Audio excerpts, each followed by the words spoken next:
In this video, we're going to look at designing what I'm going to call the simplest of rockets.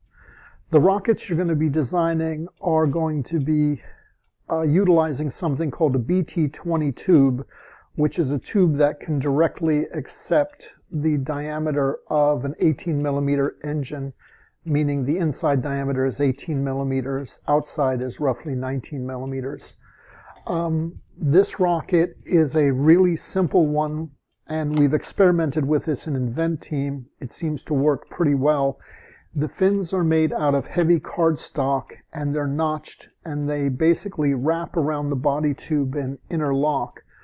Just to kind of show you how these fins work, the fins are notched, and you're going to utilize a symmetrical design so that the top and bottom fins basically are the same thing. You'll just cut them out twice using the laser.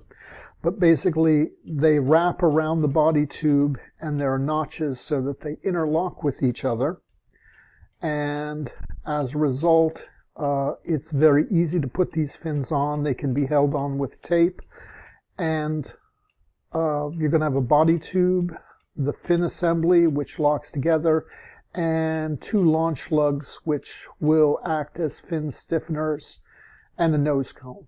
So before I have you creating this rocket in Onshape, you're going to go and simulate the rocket first in something called OpenRocket. Now, this particular design where the fins basically cross into each other like this, this isn't supported by any simulator. This is kind of a structural thing that we came up with, which makes it really easy to assemble the rocket.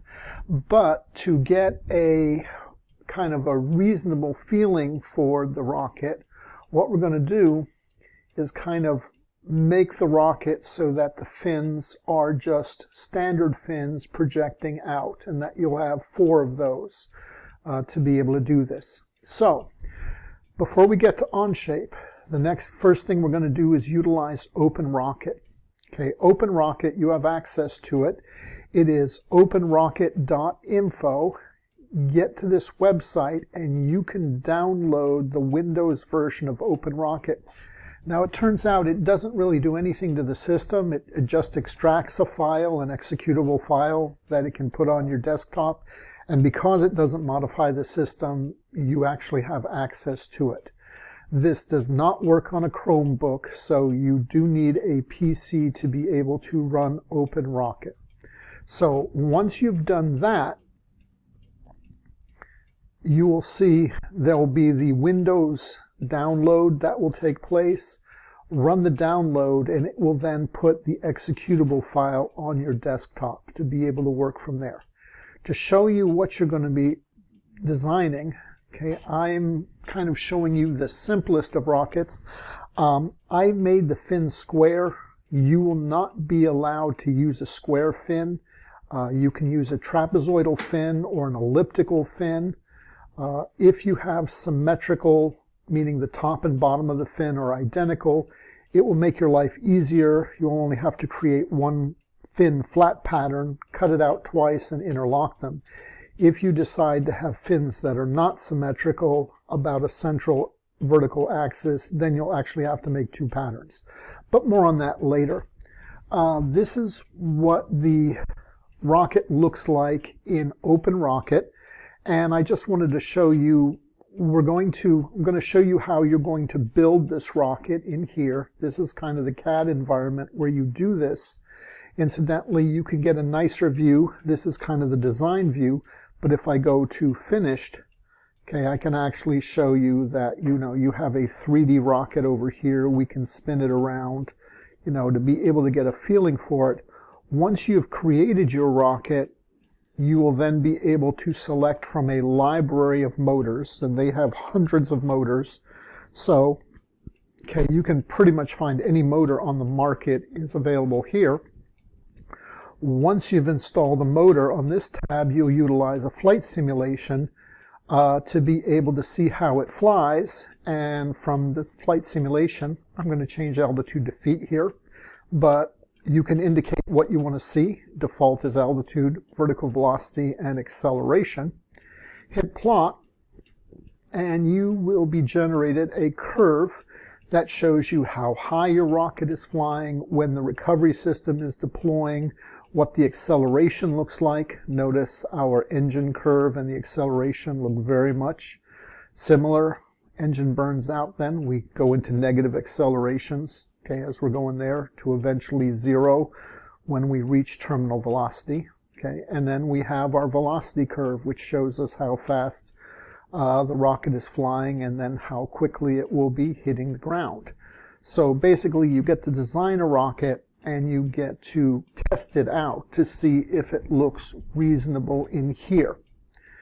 So let me close this. What I'm going to do, I'll close this here.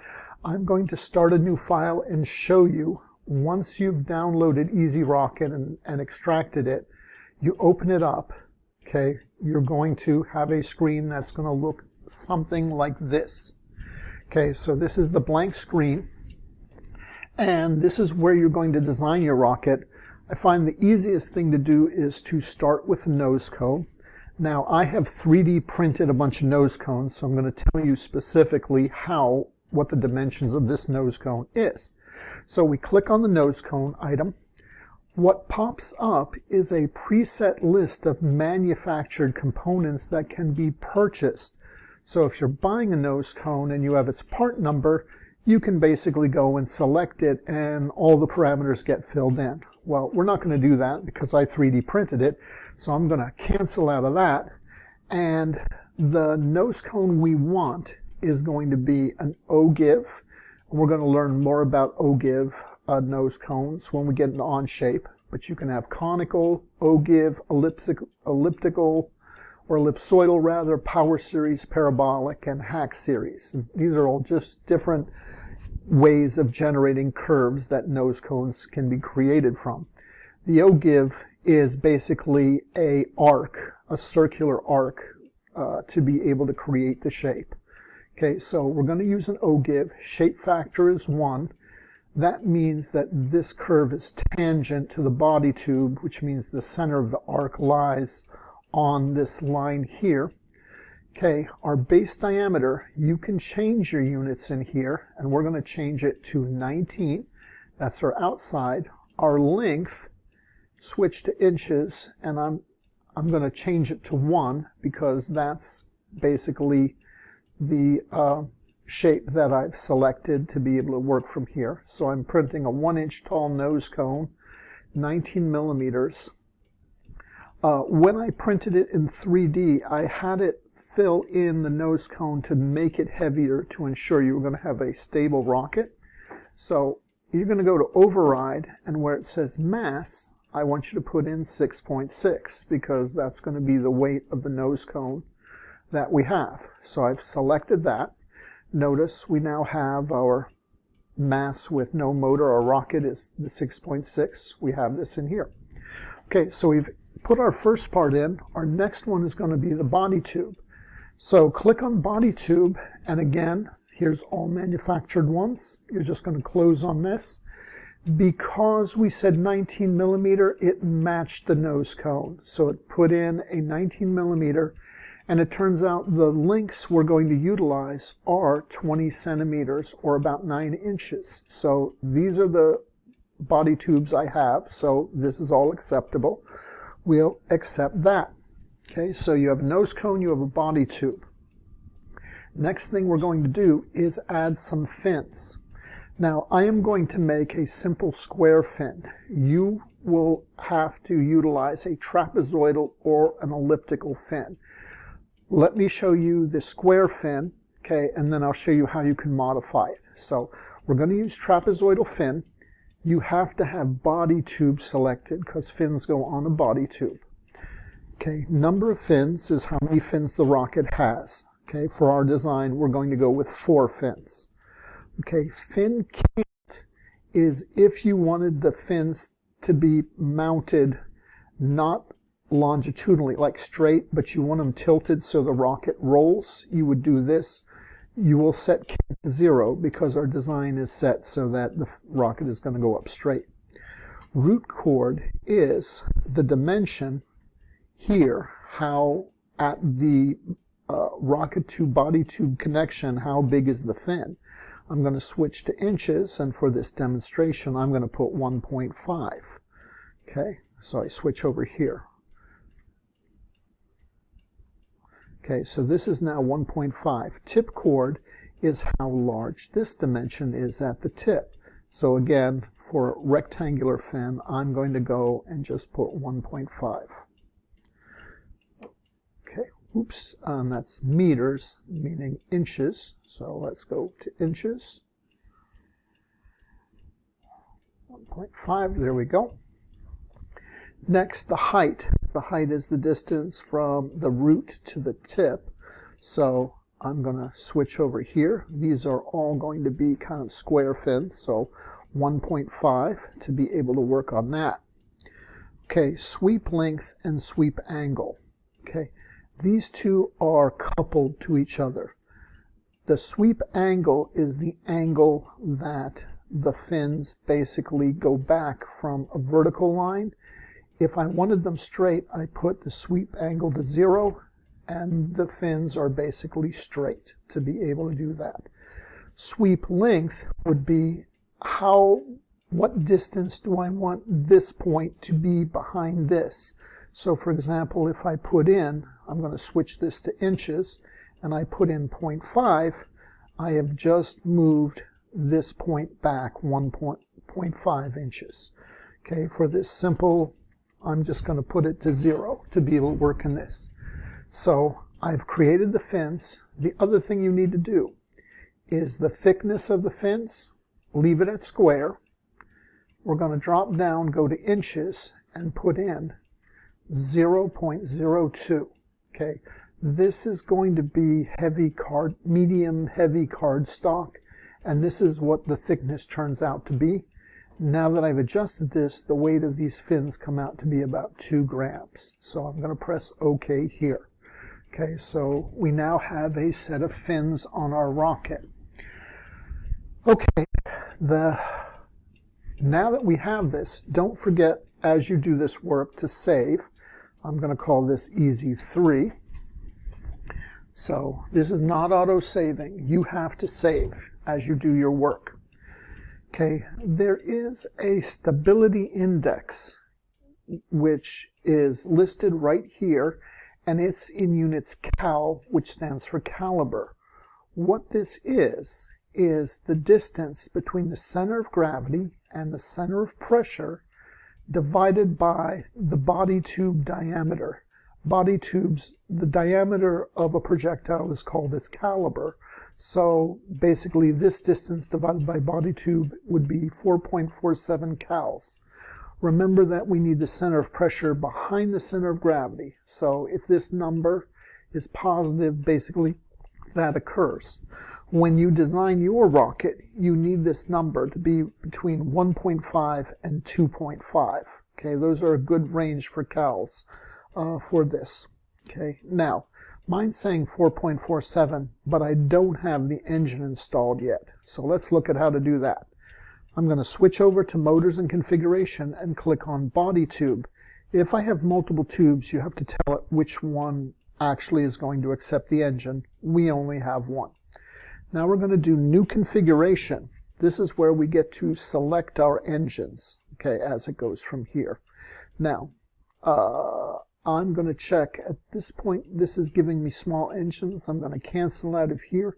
Let me verify. To get back to your rocket design or any part, all you do is click up here, double click, and okay, forgot to adjust my inner diameter. So I'm going to go to millimeters here, and this needs to be 18. Okay, so 19 millimeter outside, 18 millimeter inside. Press OK. Okay, that's about the thickness of a BT-20 rocket tube. Now that we have this, we go and look at our engine. It is now accepting 18 millimeter engines. Okay, we have 13, which are possible. You'd have to put a motor mount in, but 18 is what we're using. We are going to select an Estes A8. Okay, so click on this, and where it says ejection charge delay, drop down and select 3. So A83. We press OK, and we now have an engine installed. Notice our stability index has changed from that 4.4 to 2.3 roughly. Okay, so this is a heavy component which now pulls the center of gravity back, but we're still in a good range to be able to work from there. Hit Control S to save. Go to flight simulation, and our engine is in here. Double click, and now you'll be able to plot your simulation. Okay. By default, this will say meters, so it'll give you altitude in meters. You can drop down and check it in feet as we're going from here. Okay, hit plot, and now you have your particular plot. Okay, so we've got apogee and the deployment of the recovery system very close to each other, just a tiny bit forward, but that's really not too big of a deal. This is indicating that this rocket is going to fly to 450 feet. Now, just so you know, the fin arrangement, when we do this interlocking kind of design, it is draggier, and the rocket will not go quite this high. It'll probably go to about 300 feet, but we can't really adjust for that because this design doesn't exist in this simulator. But this gives us a good feeling that we have a rocket that should basically work pretty well. Oh, there is something that I forgot looking at this velocity curve. Okay, I don't think we put any kind of recovery system. No, we did not. Okay, what's going to happen is we are going to attach the nose cone to the back end of this rocket. When the rocket goes up, the nose cone is going to pop out, and the back end of the rocket and the nose cone are going to separate. When that happens, this will no longer be stable, and this will not come down like a dart. Okay, it will basically fall, where this will be producing a great deal of drag as it flops around. So to incorporate this, we're going to go to Rocket Design, select Body Tube, and from here, scroll on down. We're going to add a shock cord. Okay, you can just accept the shock cord as is. It doesn't really add very much weight, less than a gram. There's the symbol that represents it. You can change its diameter so that it fits in the body tube, and that's just an aesthetic thing for the simulation. So I press OK there.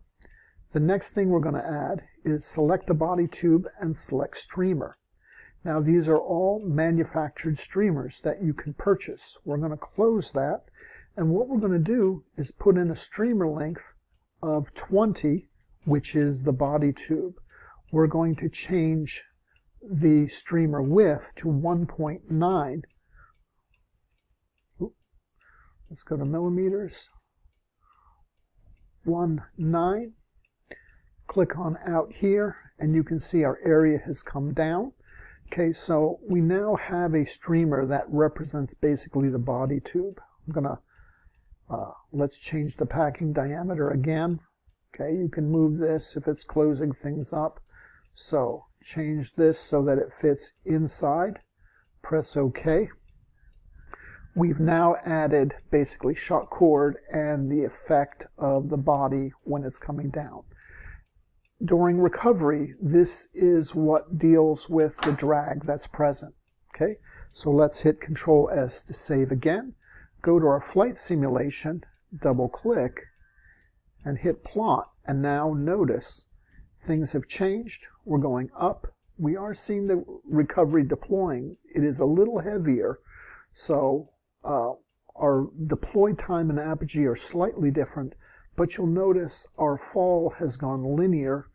This is what we'd expect as the rocket separates and is falling in its draggy configuration.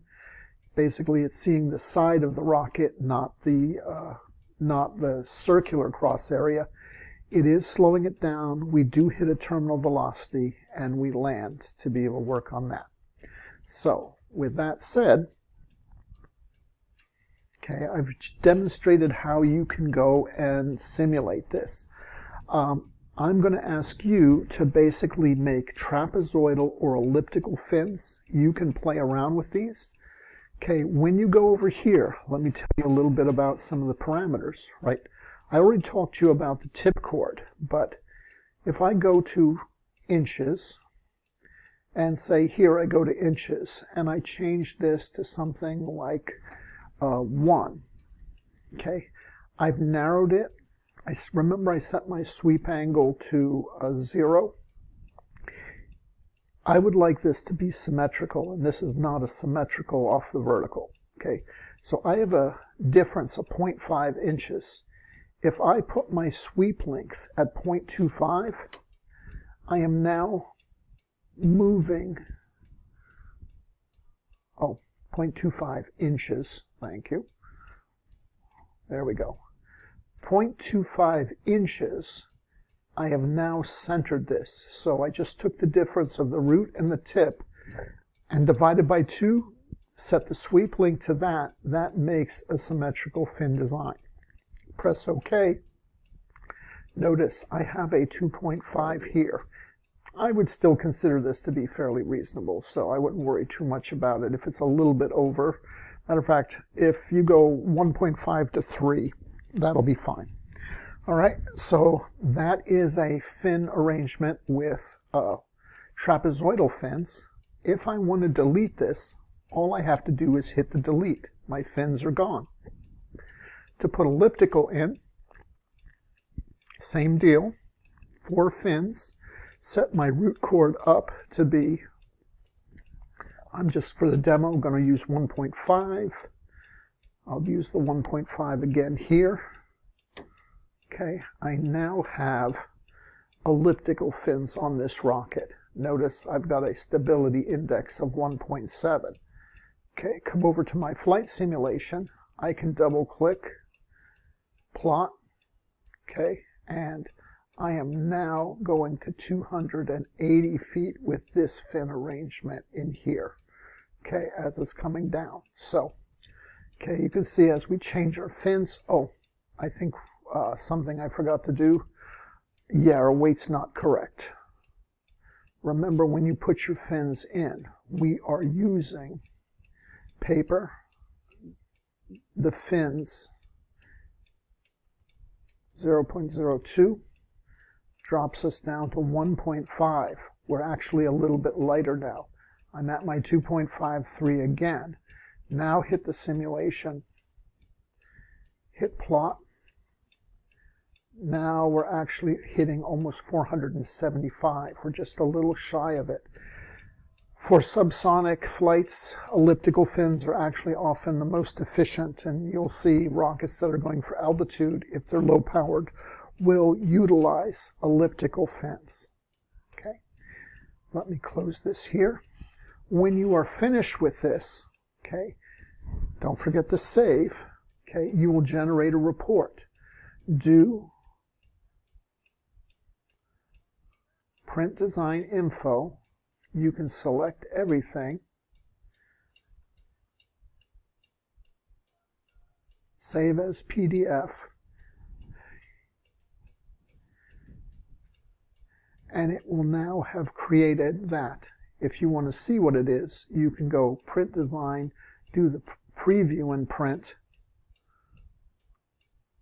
And here is the report. So you can use this and actually save from here if you wish, because this puts you in whatever PDF reader you've been set up for.